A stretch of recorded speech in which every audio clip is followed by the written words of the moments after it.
Welcome to BBC International News. First I will tell you the news title and then the details. Breaking news: fresh Houthi attacks on vessels in Red Sea area. Top news: Israel hits 40 Hezbollah targets as border fighting escalates. Great news: Iranian lawmaker claims attack on Israel will boost foreign investment. Iran's supreme leader says Hamas defending their home. U.S. signs deals to free Iraq from Iranian energy. Iraq's gas and power deals. Top French diplomat arrives in Lebanon in attempt to broker a halt to Hezbollah-Israel clashes.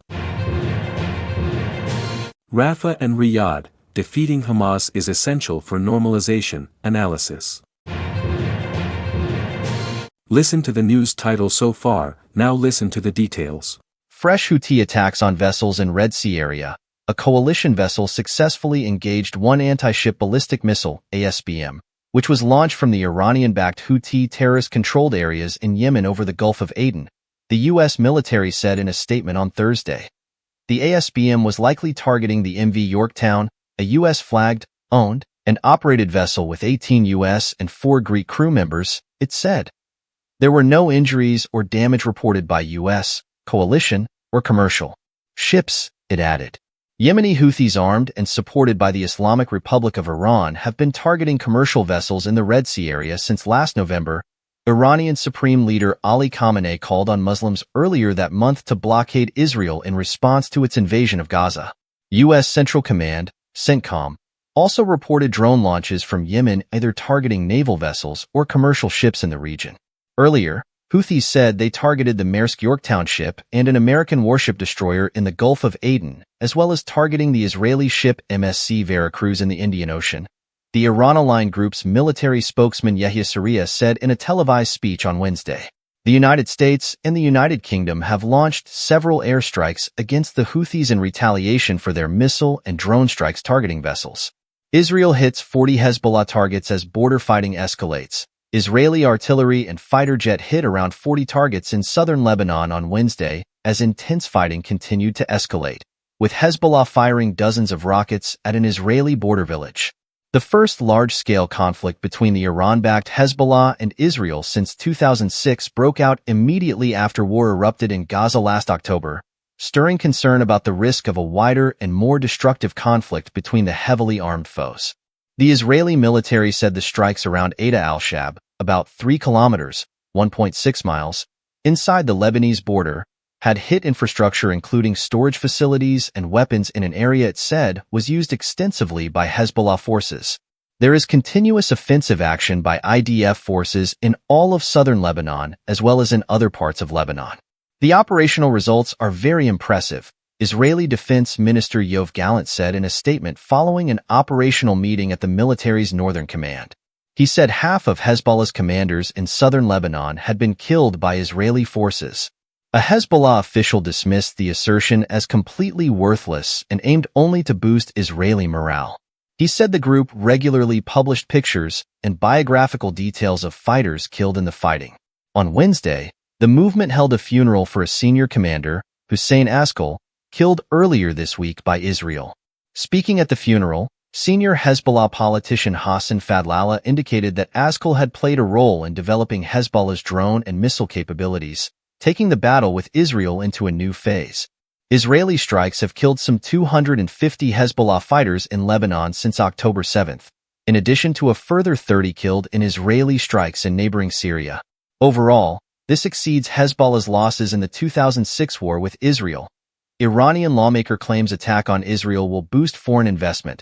One of the few female members of the Islamic Republic Parliament has said that the April 13th missile attack on Israel will unify Iranians and help attract foreign investments. Fatmeh Mohammad Beghi, a medical doctor by training, belongs to the hardliner faction of the outgoing parliament and has been re-elected for the next 4 years. Undoubtedly, the significant feat by the Revolutionary Guard's aerospace force against Israel has brought people's hearts closer together.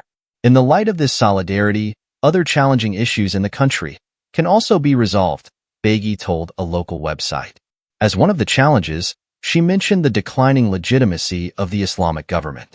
However, her reference to a potential increase in foreign investment contradicts recent decisions by the United States and Europe to expand sanctions on individuals and entities helping the Islamic Republic in its weapons proliferation activities and support for militant networks. Also, contrary to her claim about stronger solidarity among the people, many Iranians criticized the attack against Israel. Even some regime insiders and commentators warned of dire economic and security consequences. Beghi is known for odd statements and actions. In February, during the electoral campaign for parliamentary elections, she wrote a letter to the governor in her local constituency, reminding him that she is known by nice different names, and this should be considered during the counting of write-in ballots. She provided a list of these 9 names to the governor in a letter. One of these names was Ms. Doctor. Beghi said that if a voter simply writes, Ms. Doctor, that would be a vote for her, Iran's supreme leader says. Hamas, defending their home, Iran's supreme leader Ali Khamenei reiterated his support for Palestinian terror groups and militant proxies just days after the country's aerial bombardment aimed at Iran's archenemy Israel. Is a Palestinian defending his home a terrorist? Are we, the resistance front, terrorists? He said.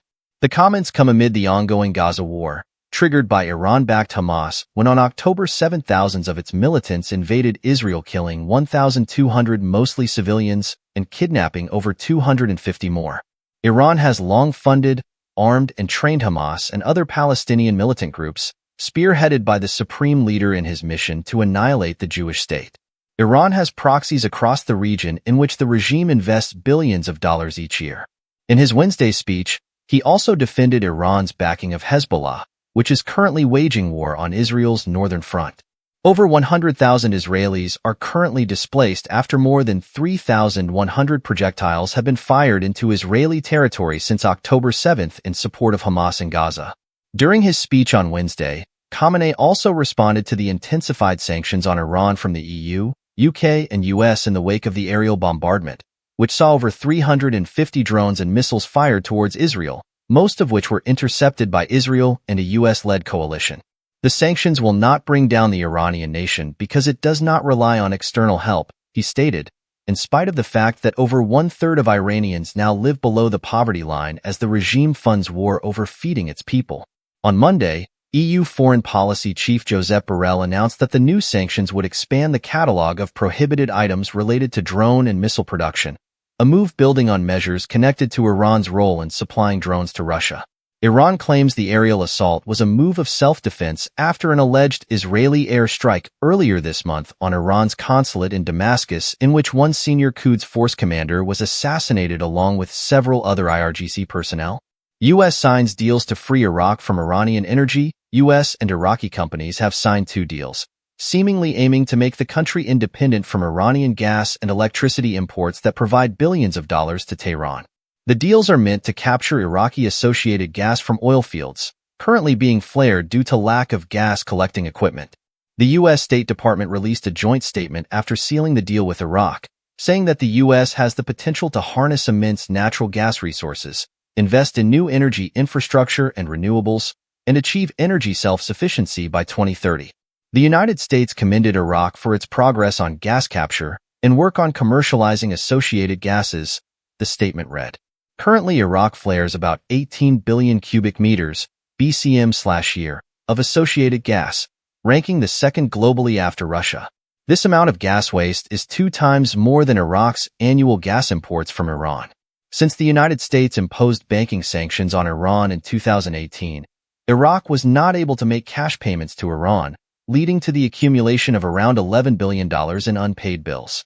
The Biden administration, however, offered waivers to Iraq starting in June 2023, and the debt was paid in Oman, from where Iran is supposed to spend the money for buying unsanctionable goods. However, critics have slammed the Biden administration for this decision, arguing that money is fungible and any hard currency Iran is able to access means that it can spend other currency resources on its military and other destabilizing activities. Iraq's electrical grid has for years been dependent on gas,